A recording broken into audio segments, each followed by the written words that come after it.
Hello, I am back. This is Pastor Eugene Terrell, Second Chance Gift of Deliverance Ministry. Please bear with me, it is hot. Now, I have a question for you. Have we unleashed a curse upon ourselves? Let me explain what I'm trying to say. And when I mean us, I mean the church. As I've been in the ministry about as many years as I have, I'm not saying that I'm the wisest or the smartest or even the self-appointed anointed one, but when I find myself going to a lot of these different churches, I always see these preachers say, this is my spiritual son, my spiritual daughter, my spiritual father. And my thing is, with all these spiritual relatives,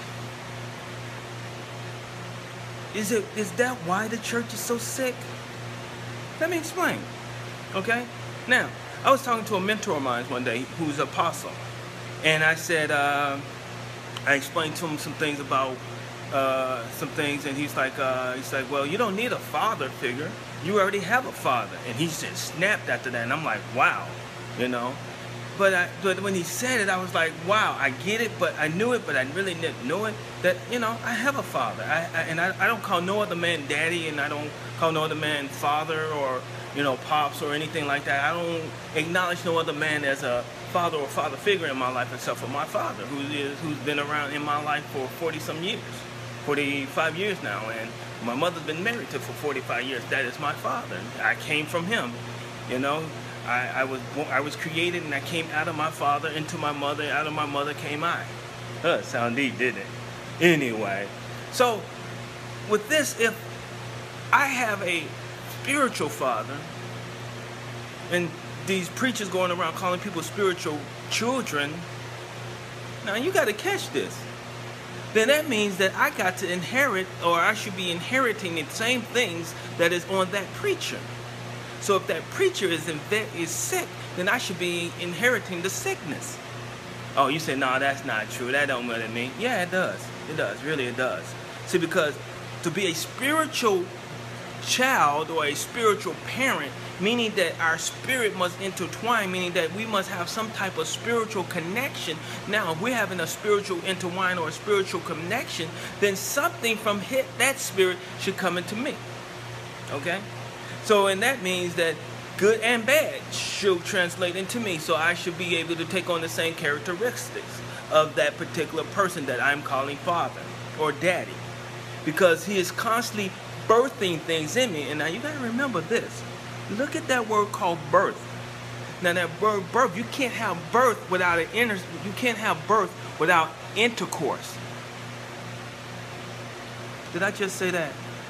Let me see if I can get into that camera just right. Did I just say intercourse? Yes. People always saying, oh, we're birthing this, we're birthing that. But when you're birthing things, or someone is birthing something out of you, or you're having these spiritual parents and stuff like that, then that means that you are inheriting some things and you're birthing out. So if you're birthing out, the question is, who and what are you having intercourse with? So if that's the case, so the same demonic forces that is on that particular person or thing you're encountering with, notice that you call it relationships, and some people call it relations when they're talking about intercourse. So that means that I got to enter into you to be able to lay some things down and to cause some things to come out of you. And then that comes back to impartation. Impartation, same as intercourse, because intercourse, we're imparting something. You know, that's why you can't be going around having sex with any and everybody. You know, that's why you got to understand, sin is a sin for a reason. People say, oh, well, God hate homosexuals. No, it's deeper than that, because God hate adulterers, fornicators as well. Why do we hate these things? Now, you got to remember, homosexuals, no, he's talking about the act of it. The act of it is a sexual thing. You see, when people bash other people, they're looking at it from their sexual orientation part.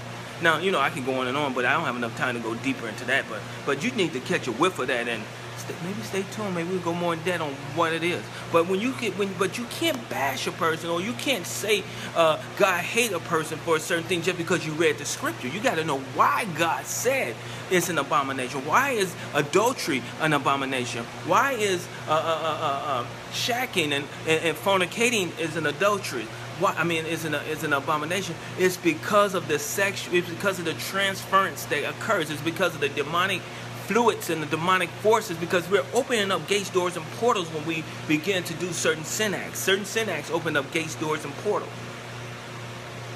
I mean, we wish you might understand. When they open up these laws, different laws open up the door. Different laws are the keys to opening up the door to giving these demonic forces access to come in and out of the earthly realm. Yep.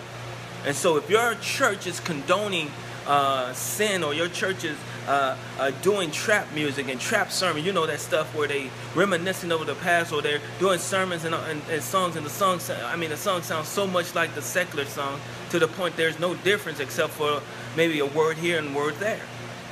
What are they doing? You're listening to it, you're being opened up, and the enemy is, and now you're having demonic encounters and don't know why.